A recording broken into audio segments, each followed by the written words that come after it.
Okay, so we're live now. I'm Vanessa. I do podcasts and other things, videos, books, all the like. Today I'm interviewing Kevin Petersen. He's with me today. He's actually on YouTube as well. He is the founder of Chronic Hope Institute and has a new book coming out about addiction and families.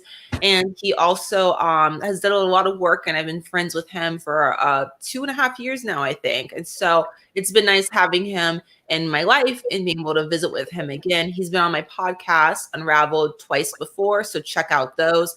I'll actually put the links in the description below if you're listening to this podcast or if you're watching the video. So, Kevin, for all the people that don't know who you are or what you do, please take a minute to introduce yourself. Hey, thanks, Vanessa. It's great to see you.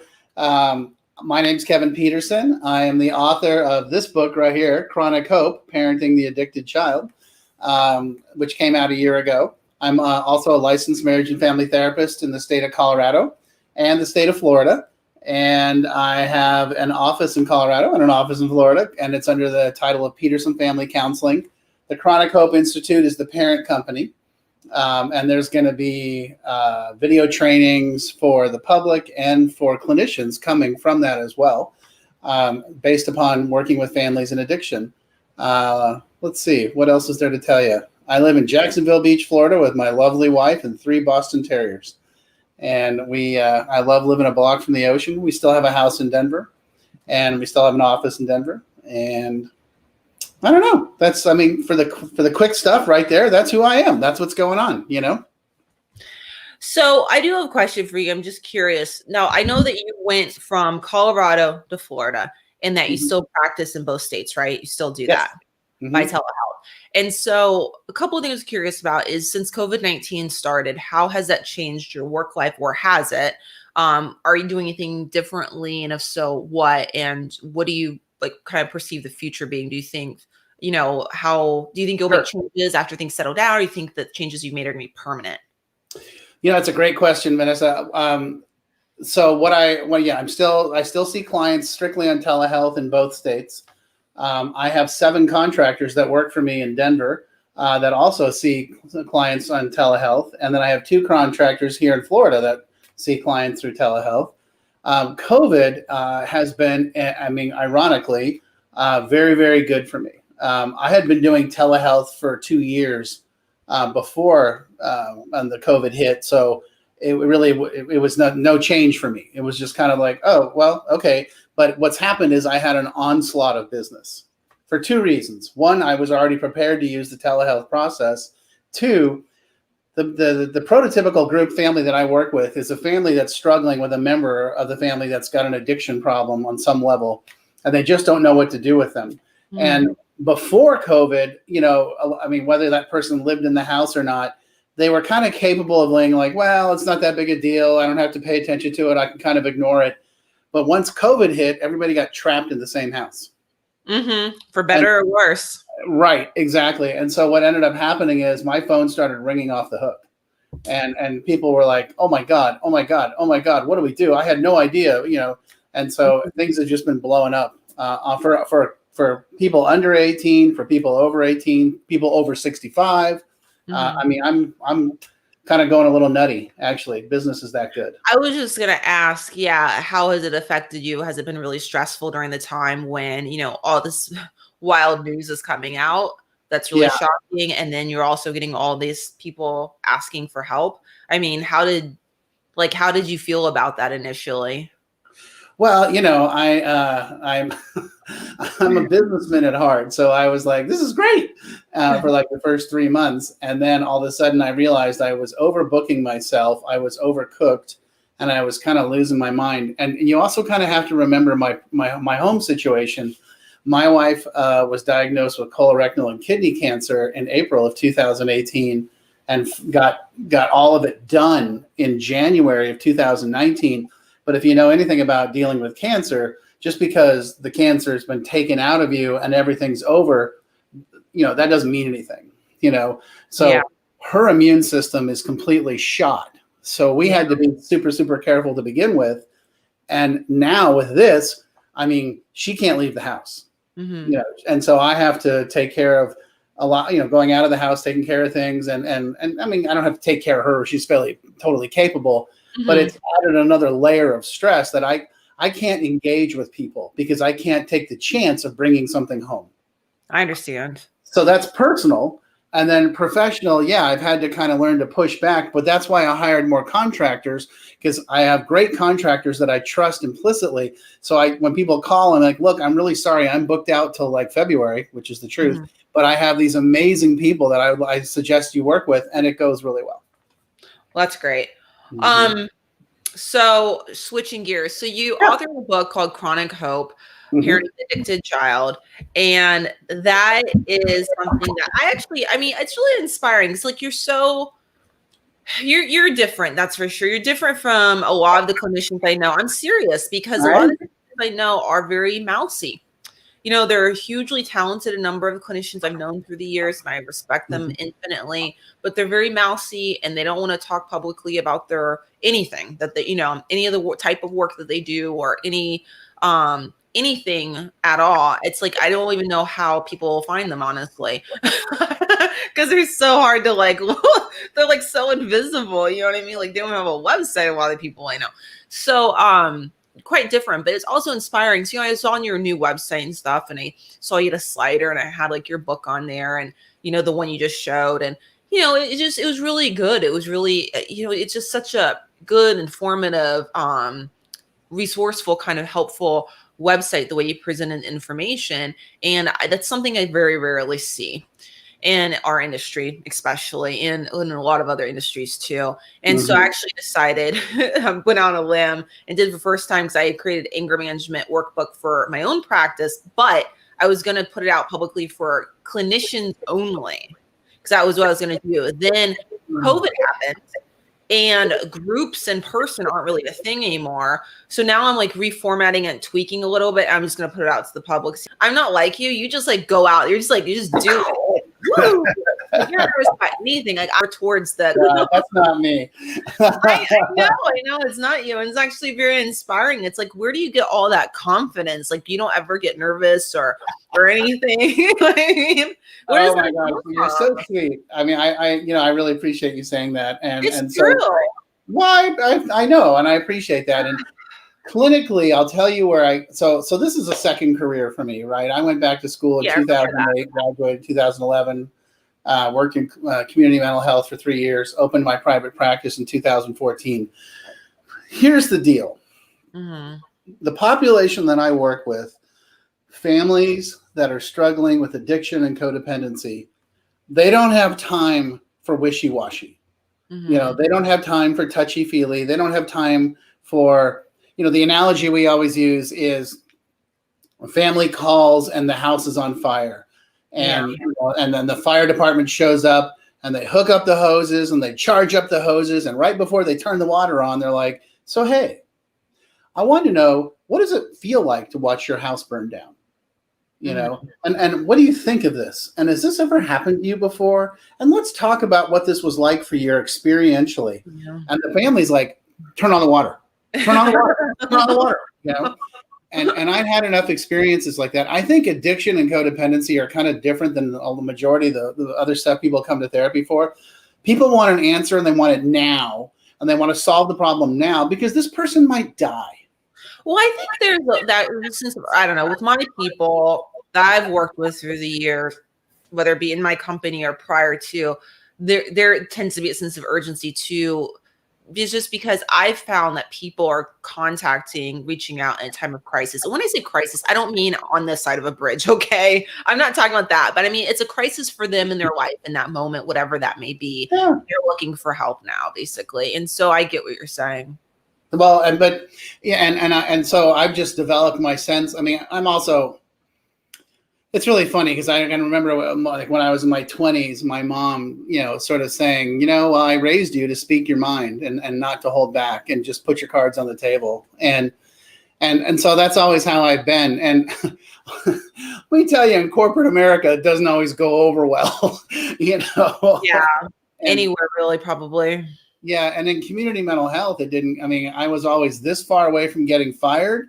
And at the same time, this far away from getting like, the therapist of the month award, and it was like, And, when I left, the CEO of the COO of the company was like, you're just not built for this. And she said, you're a great therapist and you're really good at what you do, but you are not built for this structure that we have here. And I said, no, I agree. And I love you. And thank you for the opportunity for teaching me, but I got to get out. I get it. But part of it, okay, so part of it as a therapist is you got to know who you are and what you are, and what your jam is and what you're good at. And because I think people come to therapy because they have a specific problem in mind that they want to talk about.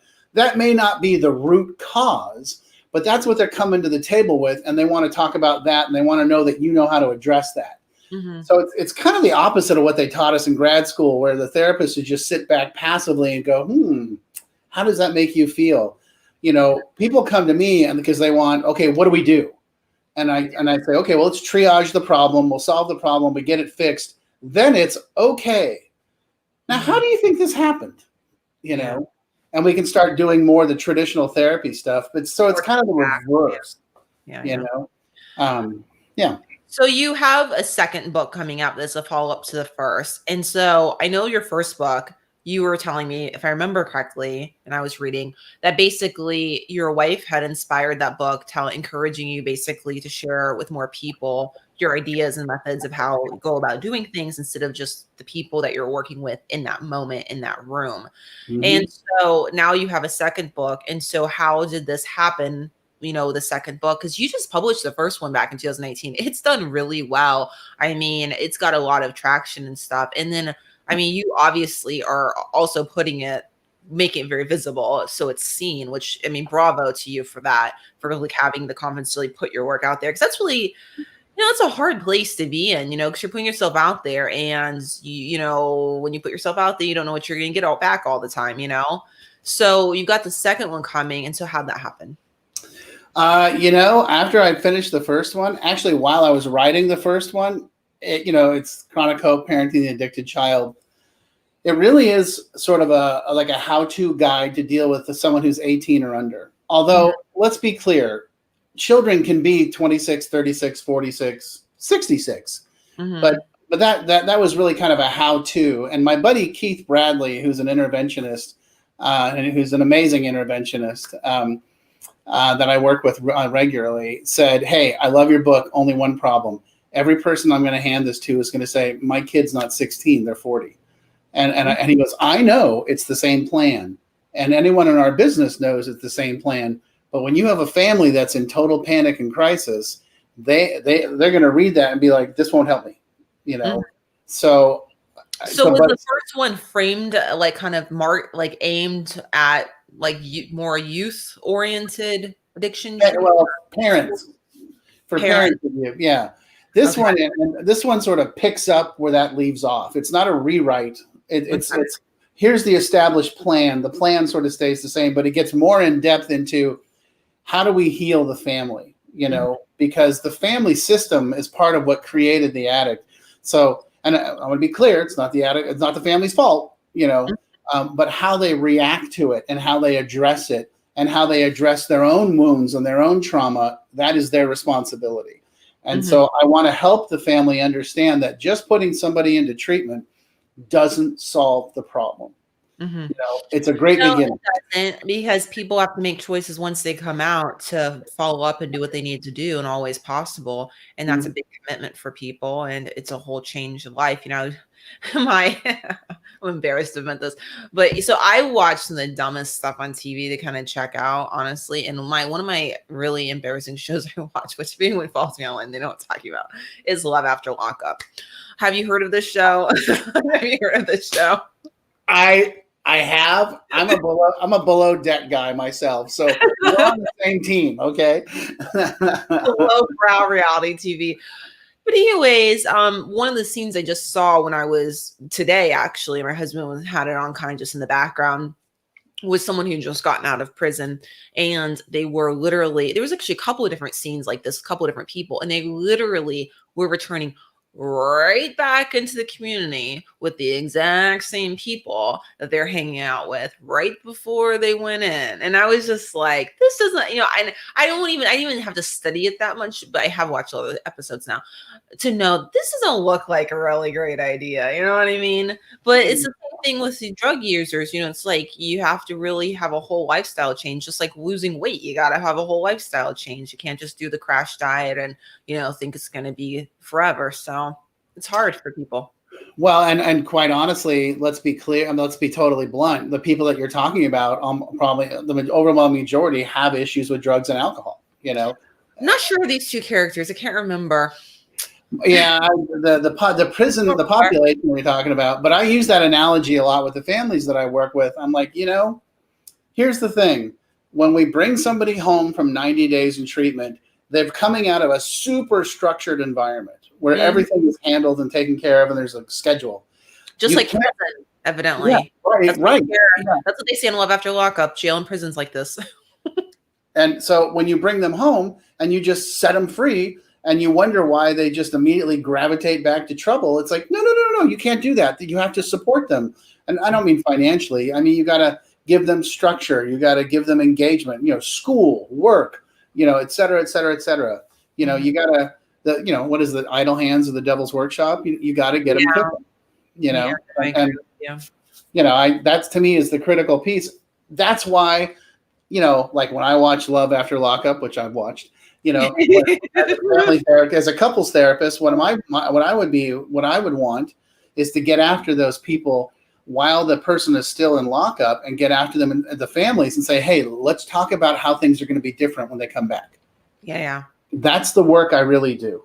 That's my real love, is getting in with that family and saying, so-and-so's at treatment and they've been gone 30, 60, 90, 6 months or a year. And now how are we going to change the family system? Because, So for people who want to learn more about the work that you do and the book that's coming out and just basically all these different things, I mean, how would they find out about reaching you or learning more about your written work? Or I know that you've been on YouTube a lot. You've been doing interviews with people that run treatment facilities. I saw in some cases in our licensed clinicians and things like that. How would people find out about that? So I have a YouTube channel called the Chronic Hope Institute, which I think you would put down there, and you can subscribe to there. And that's where like all the announcements and all the stuff will go. I have a Facebook page for the Chronic Hope Institute. I have the Petersen Family Counseling Facebook page, and you can subscribe to all those. And I have a monthly newsletter as well that you can subscribe to I think you go onto the Facebook page, the Petersen Family Counseling, and I think you just hit send me contact information, and I'll make sure you get on the list. And that's how you get it. And you can always call me, you can always email me, you can always text me directly. I always have time to answer questions. So I will put all of your relevant contact information down below, specifically your Chronic Hope Institute website, YouTube channel, and then the link to your current book that you have available. And then I'm sure if people decide to keep up with you on this subscribe newsletter, I'm sure you'll release that about when it's released. So cool. Hoping the goal is to have it done and ready to rock by the end of the year. Okay. So December, you think? Because that's right next month. This is November. Oh, yeah, right. Well, the goal is I registered. I'm like, oh, it's November. Right. Actually, you know what? Today's I have to get a little shout out here.